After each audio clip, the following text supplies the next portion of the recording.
प्यारे बच्चों, एक बार फिर से आप सभी का स्वागत है यूलर्स इंस्टीट्यूट के ऑनलाइन क्लास में। प्यारे बच्चों, आप सभी को बता दूं कि इस ऑनलाइन क्लास में हम लोग को पहले के क्लासेस में हम लोग पढ़ रहे थे दो चर वाले रैखिक समीकरणों का हल। तो दो चर वाले रैखिक समीकरणों के हल के बारे में मैंने कुछ बतलाया था।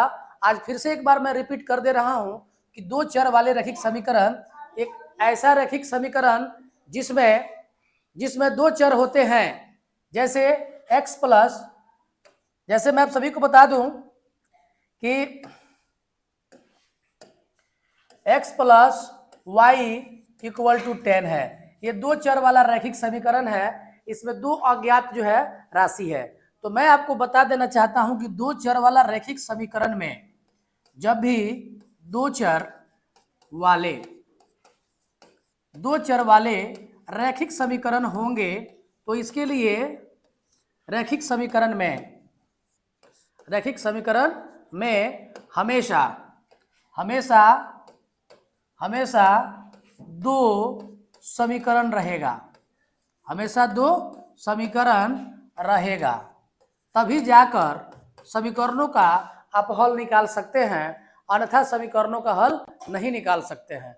तो जब भी कभी दो चर वाला रैखिक समीकरण दिया रहेगा तो उसमें दो इक्वेशन रहेगा। जैसे x plus y equal to 10 होगा तो x minus y equal to 2 रहेगा। तो ही जाकर इन शर्तों को हम लोग हल कर सकते हैं। तो ही हम लोग क्या कर सकते हैं, हल कर सकते हैं। बात समझ में आ रहा है कि नहीं आ रहा है आपको?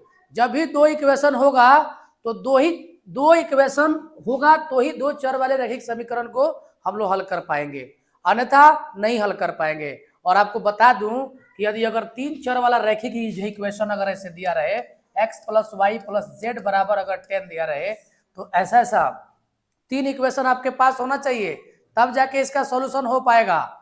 ये बातें आपको समझ में आ रही है कि नहीं आ रही है? 10th क्लासेस में दो चर वाले रैखिक समीकरणों को हल करने के लिए कई विधियां जो है बताई गई है। इसमें पहला विधि आपको बताया गया है ग्राफ की विधि। तो ग्राफ की विधि में होता क्या है कि दोनों इक्वेशन का ग्राफ हम लोग खींचते हैं और एक्सिस पर ग्राफ जहां पे खींच देंगे और जहां पे ये कटिंग होगा ना, ये कटिंग पॉइंट ही उस ग्राफ का सॉल्यूशन होता है। ठीक है? और रैखिक समीकरण के नाम से स्पष्ट है कि समीकरणों का जो ग्राफ होगा वो हमेशा स्ट्रेट लाइन होगा। यानी कि रैखिक समीकरणों का ग्राफ जब अक्षों पर खींचा जाता है तो ग्राफों का कटान बिंदु ही उन रेखाओं का सॉल्यूशन होता है। यदि अगर ग्राफिकल सॉल्यूशन किया जाए तो, और न्यूमेरिकल सॉल्यूशन किया जो है जाए तो उसके लिए एक्स वाई का वैल्यू शर्तों के हिसाब से हम लोग निकालने का प्रयास करते हैं। और उसमें एक विधि होती है लुप्तीकरण विधि, जिसको इंग्लिश में हम लोग कहते हैं एलिमिनेशन मेथड्स। दूसरा है वज्र गुणन मेथड्स, और जिसको बाई क्रॉस मल्टीप्लिकेशन मेथड भी कहा जाता है। और तीसरा जो है मेथड्स है जो है प्रतिस्थापन विधि, जिसको इंग्लिश में हम लोग कहते हैं सब्स्टिट्यूशन मेथड्स। ठीक है? तो ग्राफ को सॉल्व होने का ग्राफिकल सॉल्यूशन एगो हो गया, एक जो है सॉल्यूशन हो गया विलोपन विधि, जिसको इंग्लिश में हम लोग कहते हैं एलिमिनेशन मेथड। तीसरा जो हो गया बाई क्रॉस मल्टीप्लिकेशन मेथड, वज्र गुणन विधि। और चौथा हो गया प्रतिस्थापन विधि, जिसको इंग्लिश में हम लोग कहते हैं बाबू सब्स्टिट्यूशन मेथड्स। ठीक है?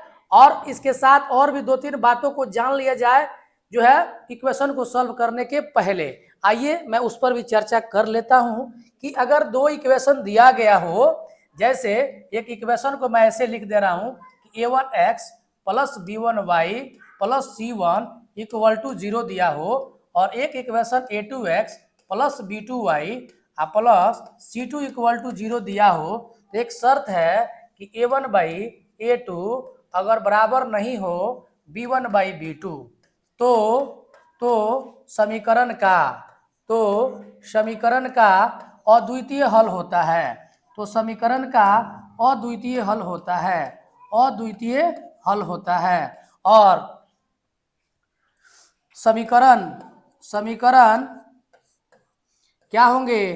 प्रतिच्छेदी होंगी। समीकरण क्या होंगी? प्रतिच्छेदी होंगी। और समीकरण क्या होगा? संगत होगा। समीकरण क्या होगा? संगत होगा। दूसरा शर्त है बाबू ध्यान देंगे A1 बाई A2 बराबर B1 बाई B2, तो समीकरण समीकरण क्या होगा, समानांतर होगा। समीकरण क्या होगा, समांतर होगा और